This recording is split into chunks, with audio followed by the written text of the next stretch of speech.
simpana etni rationariv sijaka.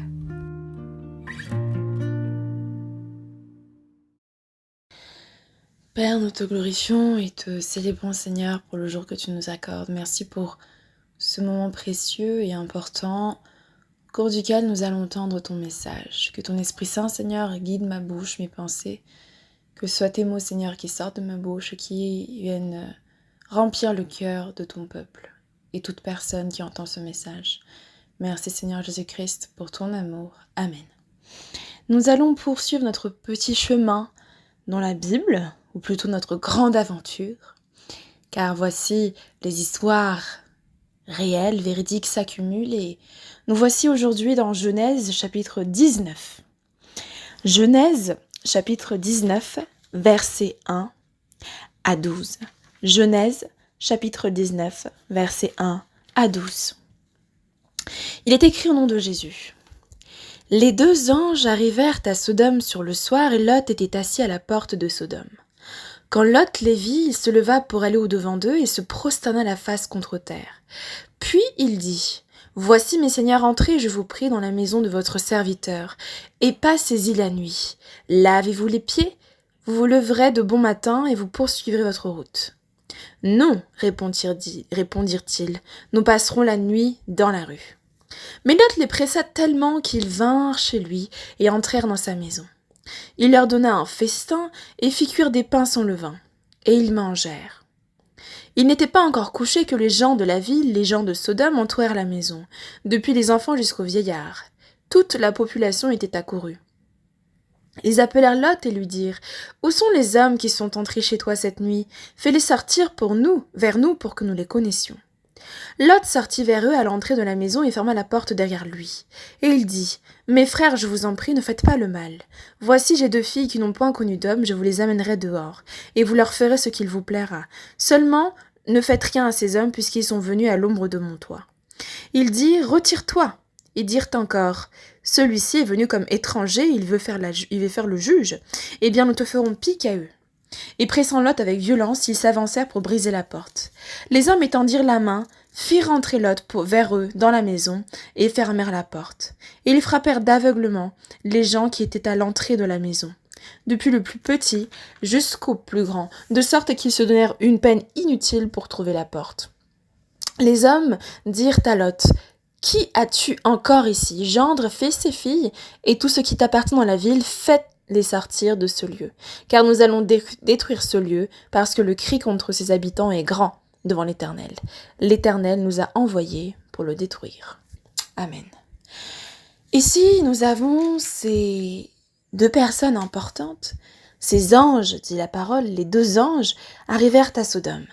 Et ce sont les personnes que nous avons rencontrées, les trois personnes que nous avons rencontrées, les trois hommes, qui se sont présentés à Abraham.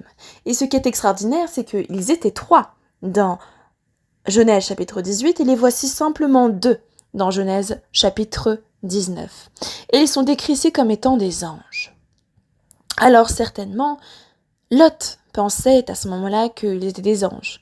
Et la personne qui a écrit ces livres est Moïse. Alors pourquoi est-ce que Moïse a changé de position? Est-ce qu'il avait pris la position, la conception de Lot à ce moment-là? Ou est-ce que Moïse avait finalement reconnu que c'était des anges cette fois-ci? Les deux anges. Ça veut dire que nous avons déjà mentionné d'autres anges auparavant qui étaient sur le chemin de Sodome et Gomorrhe et qui étaient ces trois personnes en réalité qui s'étaient présentées à Abraham.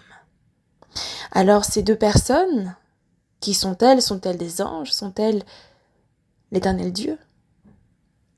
Dans Genèse chapitre 18, nous avons vu que c'était l'Éternel, c'était Dieu en personne qui s'était présenté à eux.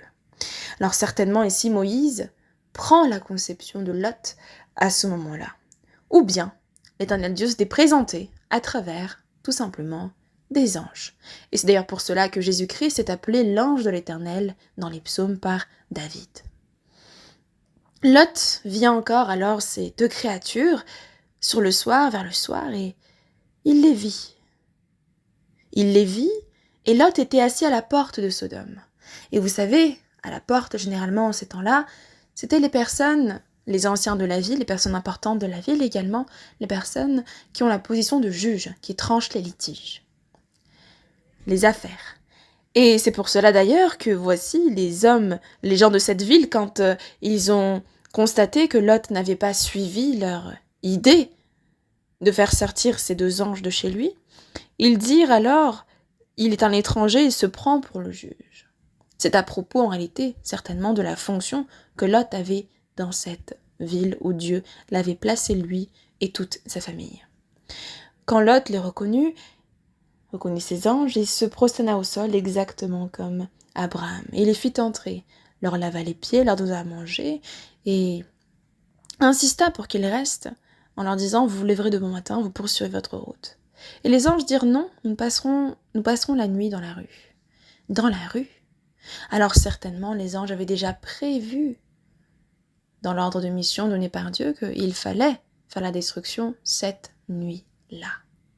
Et c'est pour cela que quand Lot a été parti dehors, pour voir ce qui se passait comme tumulte et fracas, eh bien, les anges s'empressèrent de le reprendre à la maison et lui annoncer le message de Dieu en disant « Nous avons été envoyés pour détruire cette ville à cause des plaintes à l'encontre de ses habitants qui sont arrivés jusqu'aux oreilles de Dieu. » Il y a quelque chose de pourtant très important avant que ce message ne soit partagé par les anges. Nous regardons au verset 5. Ils appelèrent Lot et lui dirent « Où sont les hommes qui sont entrés chez toi cette nuit? Fais-les sortir vers nous pour que nous les connaissions. » La notion de connaître ici, ce n'est pas faire connaissance. Faire connaissance en disant qui sont-ils, apprendre de qui ils sont et finalement simplement faire connaissance. Les connaître, dans la parole de Dieu, c'est avoir des relations intimes avec eux.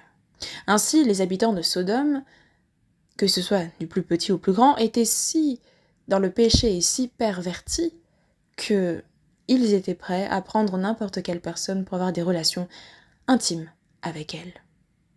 Et davantage, la réponse de Lot est surprenante, parce qu'il dit « Mes frères, je vous en prie, ne faites pas le mal », donc il reconnaît quelque chose de mauvais. Et il poursuit « Voici, j'ai 2 filles qui n'ont point connu d'homme, je vous les amènerai dehors et vous leur ferez ce qu'il vous plaira. » N'est-ce pas ahurissant que Lot pense ainsi, dise ainsi, déclare ainsi, et qu'il était prêt à faire cela en finalement sacrifiant ses propres filles. Et au lieu de sortir de la ville, il a préféré sacrifier leur fille. C'est leur fille à lui et à sa femme. Il voulait que ces 2 hommes, ces 2 anges soient épargnés parce que ces personnes sont venues à l'ombre de son toit. Mais ces filles ne sont-elles pas aussi venues à l'ombre de son propre toit, vivant dans sa propre maison? Ici, la parole de Dieu ne condamne pas Lot. Il n'y a pas de commentaire sur ce qu'il a dit et fait et proposé.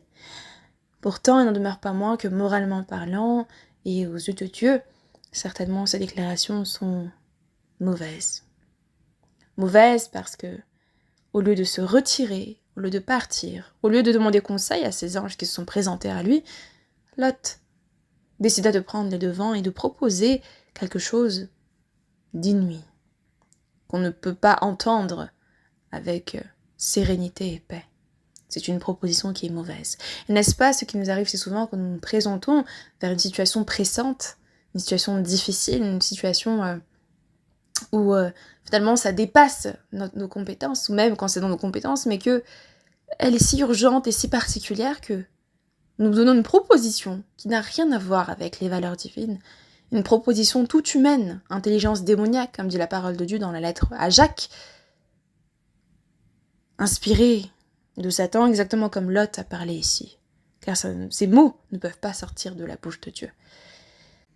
Parfois, et si souvent, nous oublions que Dieu est avec nous, que le Saint-Esprit est avec nous, que le Saint-Esprit est censé nous remplir, nous compléter, nous abonder en nous, et nous cherchons une autre intelligence, une intelligence qui n'a pas de Dieu.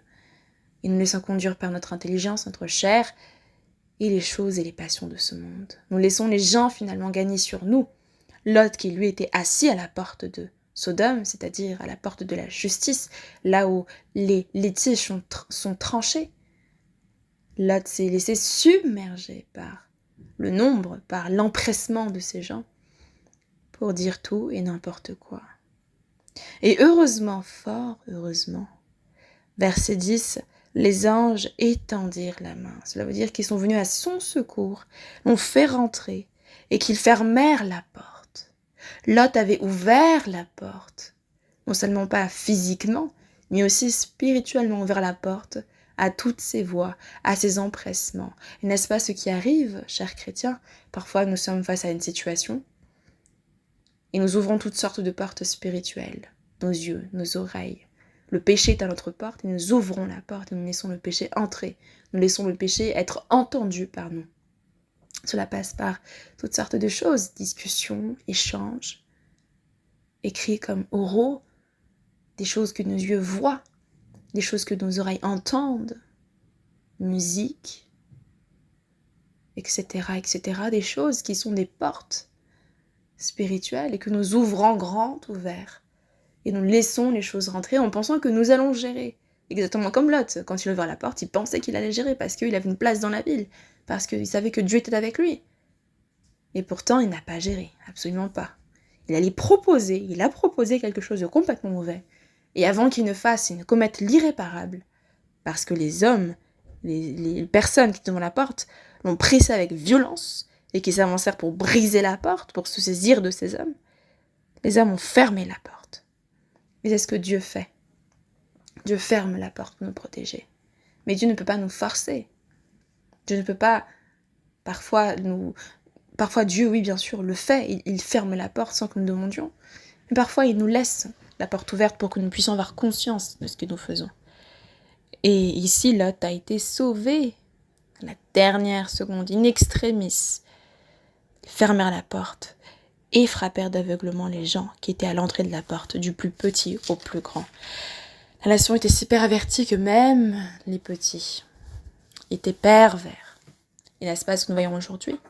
Des jeunes gens, des jeunes filles pervers et perverses, adolescents pervers et perverses, des adultes pervers et perverses, la pédophilie, la pornographie, toutes sortes de choses, des échanges sales ou salaces, comme disent les gens de ce monde, des œillades, des comportements qui attestent de la perversion de ce monde. Et les hommes dirent à Lot, qui as-tu encore ici, gendre, fils et filles? Comme pour dire à propos, toi qui étais prêt à vendre tes filles à ces hommes, à ces gens. Où sont-ils? Est-ce qu'il y a encore d'autres gens? Tout ce qui t'appartient à cette ville, il faut les faire sortir de ce lieu de perdition. Parce que nous allons détruire ce lieu. Parce que le cri contre ses habitants est grand devant l'Éternel, l'Éternel nous a envoyés pour le détruire. La cause est que le cri contre les habitants est grand devant l'Éternel. Ce sont toutes les victimes de ces personnes qui se sont plaintes à Dieu. Ce sont toutes ces victimes qui se sont plaintes et que leur cri a été entendu par Dieu. Le cri de leur cœur, de leur âme, mais aussi certainement le cri de leur sang. Parce que la première fois que nous entendons parler d'un cri que Dieu entend dans la Bible, avant ce passage-là, c'est le cri du sang d'Abel, qui a été tué par Caïn. C'est le cri de l'âme. Ainsi, quand l'être humain est mauvais et méchant, que ce soit les gens perdus ou les gens sauvés, que ce soit des gens du peuple ou des gens haut placés, des hauts dignitaires ou des gens qui sont considérés comme marginaux, inintéressants et banals, eh bien, chacun devra rendre compte de ce qu'il fera parce que le cri contre chacun d'entre nous est entendu par Dieu. Mais n'attendons pas que ce cri soit trop grand et que Dieu vienne détruire les choses dans notre vie pour que nous puissions avoir conscience de ce que nous faisons. En Christ, chère famille en Christ, nous avons le salut, nous avons l'effacement de nos péchés, nous avons la repentance qui est accessible, le salut qui est donné.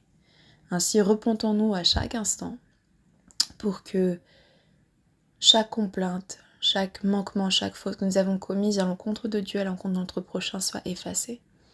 Apprenons également nous aussi à faire preuve de miséricorde et à donner le pardon sans compter.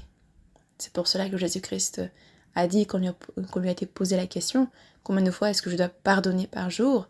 Et ce n'est réduit même 7 fois, fois 77 par jour. Cela veut dire peu importe le nombre aussi grand soit-il. Il faut que tu pardonnes.